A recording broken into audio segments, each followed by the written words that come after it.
जब भी कोई गेमिंग कंप्यूटर की बात करता है तो लोग उसको बोलते हैं कि कंप्यूटर को ऐसे बनाओ, कंप्यूटर को वैसे बनाओ। मगर बात यह है कि ये काम बिगनर के लिए इतना आसान नहीं होता। यहाँ पर बहुत सारी चीज़ें हैं जो कि सीखी जा सकती हैं, समझी जा सकती हैं, एंड दैट इज़ वाई मैं यहाँ पर आता हूँ। तो आज का वीडियो होने वाला है थोड़ा सा लंबा लेकिन इन्फॉर्मेशनल, इसलिए चिप्स के पैकेट खोल लो, कुर्ते पीछे खसका लो, क्योंकि I welcome you to the 2017 का guide of how to do shopping of your computer parts in India in 2017 of course.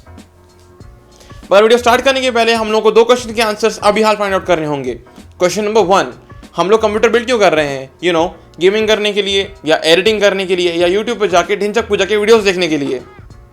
That can happen. Question number 2, budget. अब मुझे पता है कि मैक्सिमम लोग बजट के बारे में बात करना पसंद नहीं करते हैं, बट द थिंग इज कि अगर हम यहीं पर अपने लिए एक गाइडलाइन सेट कर लें तो फ्यूचर में जाके हमको बजट बिगड़ने की टेंशन नहीं होगी। तो अब जाके हम फाइनली रेडी हैं कंप्यूटर पार्ट को चूज करने के लिए। सबसे पहले हम चूज करेंगे प्रोसेसर यानी कि सीपीयू।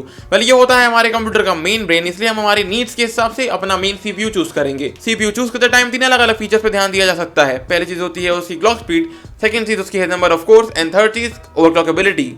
क्लॉक स्पीड, इसका मतलब होता है कि आपका प्रोसेसर एक टाइम में सिंगल काम को कितनी जल्दी खत्म कर सकता है। वेल, आजकल क्लॉक स्पीड नापी जाती है गीगाहर्ट्ज में, जैसे कि 3.7 गीगाहर्ट्ज पे आता है इंटेल कोर i3, वहीं 4.5 गीगाहर्ट्ज पे आता है इंटेल कोर i7। वहीं नंबर ऑफ कोर्स ये डिसाइड करता है कि सीपीयू एक टाइम में कितने सारे काम कर सकता है। लेकिन आज के टाइम के मैक्सिमम गेम्स एंड एप्लीकेशन बस 4 कोर्स का ही इस्तेमाल करते हैं, इसलिए ज़रूरी नहीं है कि आप 1 लाख रुपए खर्च करके 6950X खरीद लें। एंड अगर आप वही खरीदने वाले हो देन आई थिंक आपके पास पहले से ही बहुत सारी इन्फॉर्मेशन है। अब जो लास्ट चीज बचती है वो है ओवरक्लॉकेबिलिटी। ये फीचर उन लोगों के लिए है जो चाहते हैं अपनी चिप से मैक्सिमम परफॉर्मेंस का आउटपुट पाना। बट द थिंग इज कि अगर अपन किसी चीज़ को ओवरक्लॉक करते हैं देन वो क्रिएट करती है ज़्यादा हीट, एंड ज़्यादा हीट की वजह से हमको हो सकता है कि उसके अंदर लगाना पड़े एक लिक्विड कूलर, जो कि लगा हुआ है। एक एवरेज गेमर और यूट्यूब यूजर के लिए इंटेल कोर i3 प्रोसेसर्स एकदम बेस्ट होते हैं, क्योंकि उनके संग आप प्रॉपर ग्राफिक कार्ड लगाइए एंड किसी भी रेजोल्यूशन पे आप गेम खेल सकते हैं, 4K पर भी। और अगर आपका मोटो वीडियो एडिटिंग है देन आपके पास है AMD की तरफ से Ryzen R5 सीरीज, जो कि बजट के अंदर सारे के सारे वीडियो एडिटिंग एप्लीकेशन को आराम से झेल सकता है, और ये साथ ही साथ गेमिंग भी कर सकता है।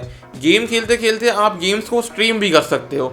हाँ, लेकिन इसकी एक बुराई ये है कि वो सिंगल कोर एप्लीकेशन के अंदर थोड़ा कमज़ोर है इंटेल की i5 एंड इंटेल के i7 से, मगर मल्टी थ्रेड एप्लीकेशन यानी कि मल्टी कोर एप्लीकेशन के अंदर ये इंटेल कोर i5 और इंटेल कोर i7 दोनों से आगे निकल जाता है। और अगर आपको सिंपल डेली टास्क के लिए कंप्यूटर बिल्ड करना है देन डेफिनेटली आपके पास इंटेल पेंटियम की चॉइस है, जो कि सस्ते भी आते हैं एंड आजकल उनके अंदर हाइपर थ्रेडिंग भी इनेबल होने लगी है, जिससे उनको मिलता है एक्स्ट्रा परफॉर्मेंस बम्प। एंड आज की तारीख में पेंटियम जो है सारे के सारे मॉडर्न डे टास्क को आसानी से झेल सकता है एंड आसानी से कर सकता है।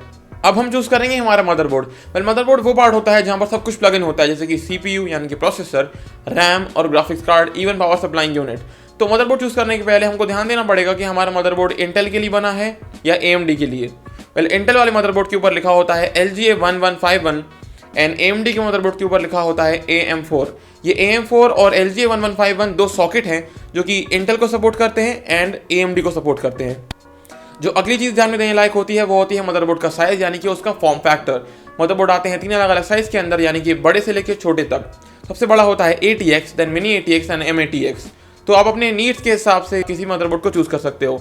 जहाँ तक छोटे मदरबोर्ड की सवाल उठता है तो AM4 के अंदर छोटे मदरबोर्ड बहुत ही कम आते हैं, जबकि इंटेल छोटे मदरबोर्ड्स की बहुत सारी वैरायटी देता है।